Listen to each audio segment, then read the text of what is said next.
नमस्कार. मी भाग्यश्री फाटक. मार्केट आणि मी हा सोप्या मराठीतून शेअर मार्केट समजावून सांगण्याचा माझा एक उपक्रम आहे. आज मार्केटमध्ये एक नाटकच रंगलं असं म्हणायला हरकत नाही. सकाळचं मार्केट वेगळं चाललं होतं. मंदीचं होतं खरं, पण मंदीचं प्रमाण ठीक होतं. 400-500 पॉईंट मंदी चालली होती.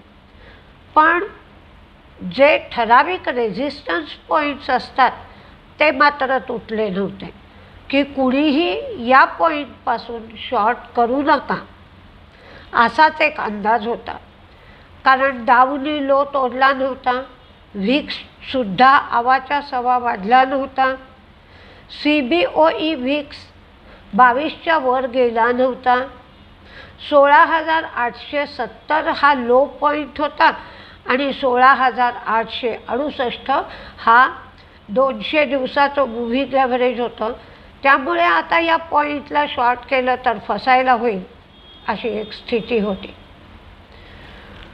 आणि मग जसे थोडा वेळ गेला त्यानंतर त्यांनी सांगितलं की RBIची अनाऊन्समेंट आहे दुपारी 2 वाजता.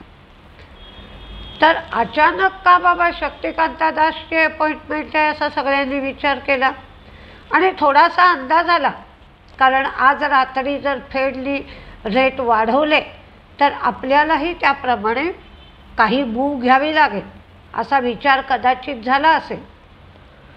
तर मग रेट किती वाढवले जातील, काय होईल, आणि मग मार्केट जोरदार पडायला सुरुवात झालं आणि दिवसाच्या शेवटी जवळजवळ 1400 पॉईंट मार्केट पडलं.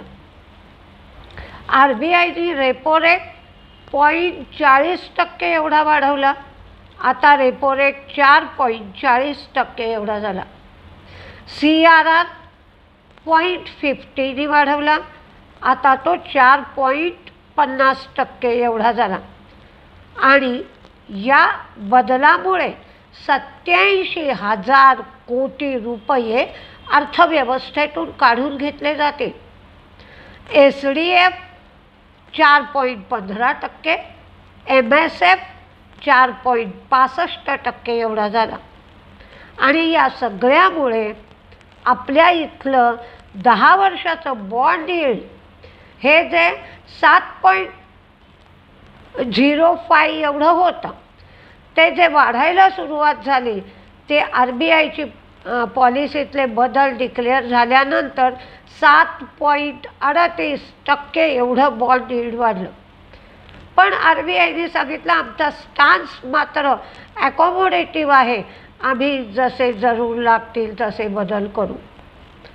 पण या सगळ्यामुळे काय होईल तर कर्ज महाग होतील आणि कर्ज महाग झाल्यामुळे सगळीकडे मागणी कमी होईल आणि म्हणून रियालिटी सेक्टर, NBFC याच्यातले शेअर आज धनाधन पडले आणि त्यामुळे मार्केटने महत्त्वाचा टप्पा ओलांडला.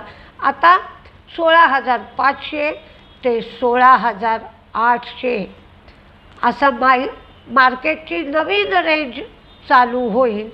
आणि हे मार्केट वीक झालं. कोणत्याही गोष्टीसाठी मार्केट जास्त पडेल वाढण्यापेक्षा. त्यामुळे 17,100 ते 17,300 ही रेंज येऊन 17,300 ओलांडल्याशिवाय काही फारसा अर्थ उरलेला नाही.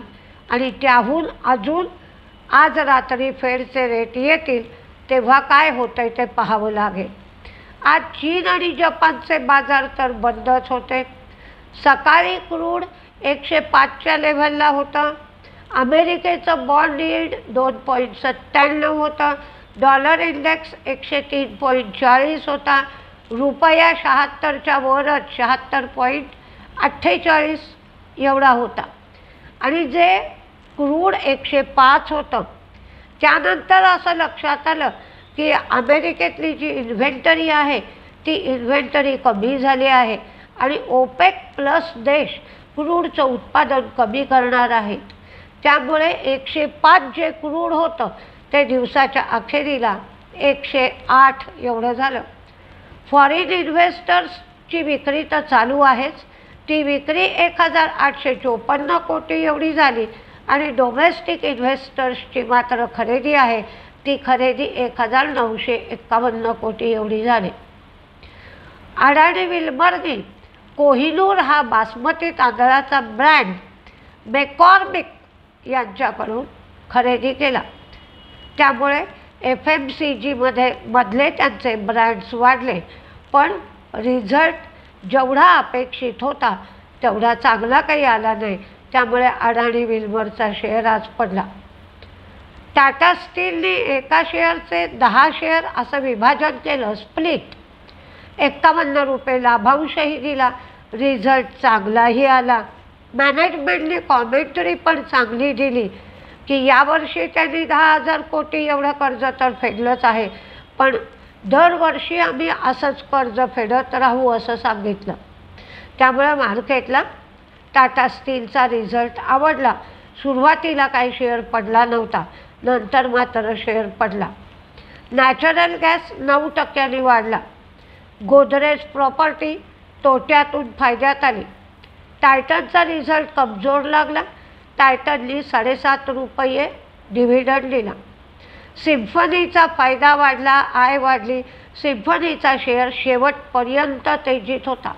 Ramakrishna forging, solar industry, Newgen software यांचा सगळ्यांचा फायदाही वाढला, उत्पन्नही वाढलं. पण कॅस्ट्रॉलचा मात्र कमजोर रिझल्ट आला. हिरो मोटोचाही रिझल्ट कमजोर आणि सगळंच कमी झालं. म्हणजे रेव्हेन्यू कमी, फायदा कमी, मार्जिनही कमी, पण त्यांनी 35 रुपये लाभांश दिला. एरिस लाईफ सायन्सनी जे लॉन्चेस केले त्याचा त्यांना फायदा मिळाला.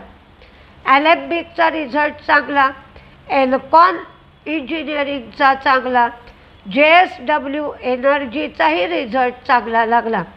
बजाज ऑटोचा तेवढा चांगला लागला नाही, कारण त्यांनी सांगितलं सप्लाय कन्सर्न्स आहेत आणि मेटलच्या किमतीतसुद्धा वाढ झालेली आहे.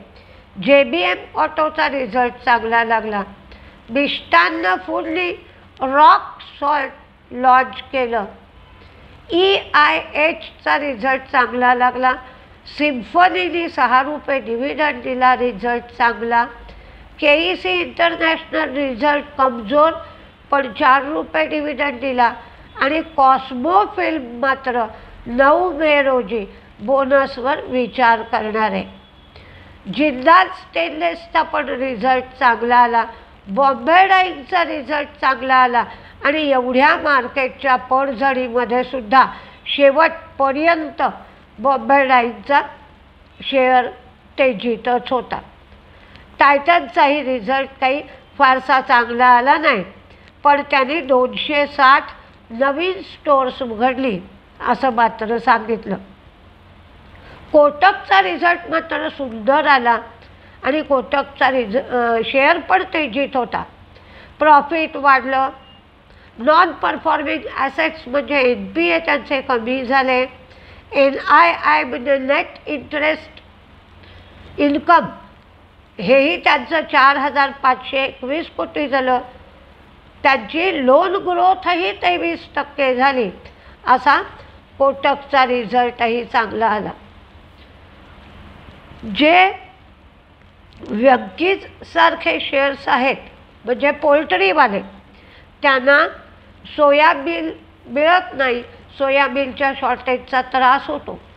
खरं तर आज गव्हर्मेंटनी 5.50 लाख टन एवढा सोयाबीन आयात करायला परवानगी दिली, तरी SKM एग्ज आणि व्यंकीज यांच्या अडचणी काही फारशा दूर झाल्यात असं वाटत नाही. हिंदुस्तान युनिलिव्हरनी रेट्स वाढवले. डव, पियर्स याच्या किमती 5 ते 8% वाढवल्या. Closeup, glow and lovely, Kissan ketchup या सगळ्याच्याही किमती वाढवण्यात आल्या. नॅचरल प्लांट प्रोटेक्शन खाली ऑपरेशन फंगीसाईडचं अधिग्रहण ॲलेम्बिकनी केलं.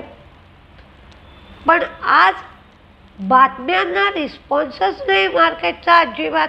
एक तर्फेडची भीती, रात्री 12 वाजता काय येत आहे कुणास ठाऊक, आणि मध्येच RBIनी त्यांची कॉन्फरन्स कॉल घेतला. त्यामुळे या सगळ्या गोंधळामध्ये बहुतेक लोकांचे स्टॉप लॉस तर ट्रिगर झालेत आणि 1400 पॉईंट मार्केट पडलं. आणि सगळीकडे महागाई खूप मोठ्या प्रमाणावर वाढती आहे.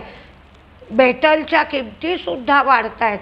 त्यामुळे काही प्रमाणात मंदी येईल की काय असा एक आभास सगळीकडे निर्माण झाला आहे. अशी एक शक्यता प्रत्येक सरकारला वाटते आहे आणि त्याला आम्ही तोंड देऊ असं प्रत्येक सरकारची जी सेंट्रल बँक आहे ती सांगते आणि तेच RBIनी आज सांगितलं. आता आपल्याला फेड काय करताय ते रात्री बघायला पाहिजे. त्यांनी सांगितलं आहे की ते $9 ट्रिलियन एवढं इकॉनॉमीमध्ये जे पैसे आहेत ते फेड काढून घेणार आहे. आता 0.50 एवढा रेट तर वाढवणार आहे फेड, हे सगळ्यांनी पचवलं आहे. पण काही काही जण म्हणत आहेत की 0.75 एवढासुद्धा रेट वाढवला जाईल. तर आपण काय होत आहे ते पाहूया.